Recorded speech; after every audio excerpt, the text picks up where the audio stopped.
Good afternoon, Mr. President. Welcome to Kazakhstan. Thank you for joining Kazinform News Agency. It's an honor to host you here, and let's hope for a very insightful interview. If you allow me, I would like to start with the first question right away.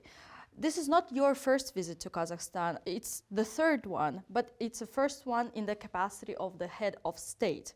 So yesterday you held a number of meetings with Kazakhstani officials, including with Kassym-Jomart Tokayev himself, our president. So with this in mind, how do you assess Kazakhstan's strategic significance for Finland and the European Union within the Central Asian region?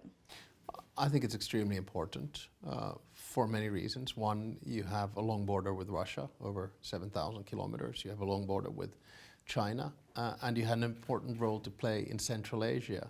So that means that when we get an insight and an analysis from someone like President Tokayev, it's very useful for us.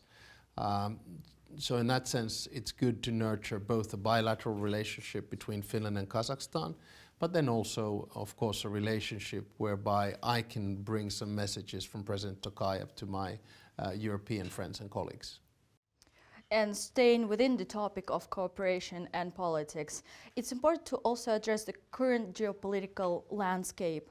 Additionally, considering that Finland and Kazakhstan are both in regards to geopolitical agenda, are middle powers, as President Tokayev calls it. How do you view their role, our role, in promoting global stability and fostering constructive dialogue between East and West?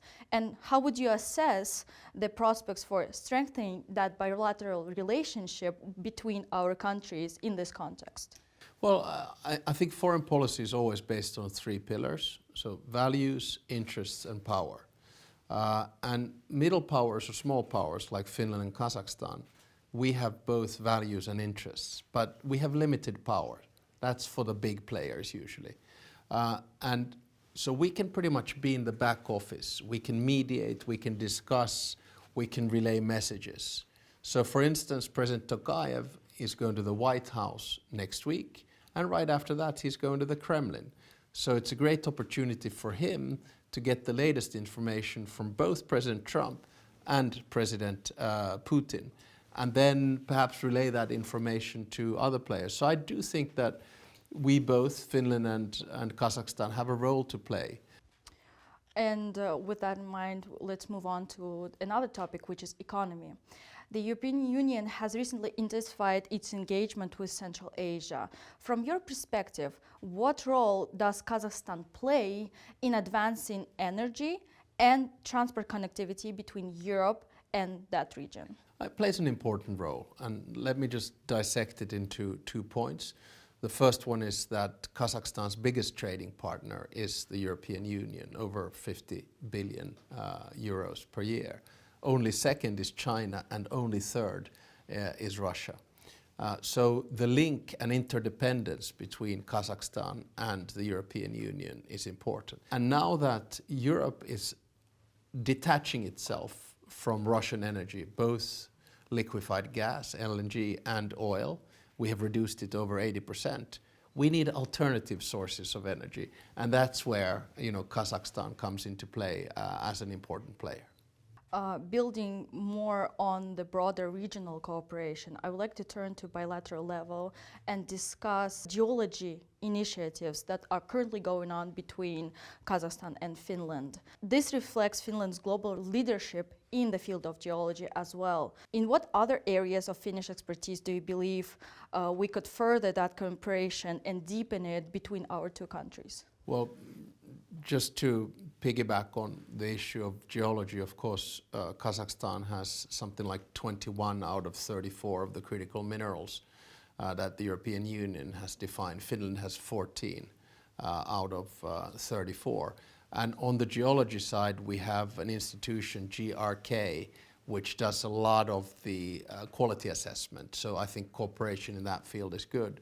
The second thing is slightly different, which is quantum computing, which basically provides for the bloodline or the nervous system of artificial intelligence. And Finland has a lot of knowledge and know-how in quantum computing. On the hardware side, it has two of the biggest and most respected quantum companies in the form of IQM and Blueforce.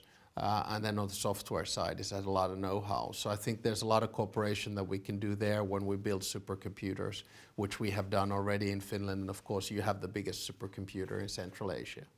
Okay, and finally, on the topic of economic cooperation, considering Finland's stable business environment and innovative strength in digital technologies, green technologies as well, logistics, do you observe growing interest of Finnish companies in Kazakhstan? And what additional sectors, besides those that we discussed already, do you think could serve as key drivers for deepening our cooperation in that field?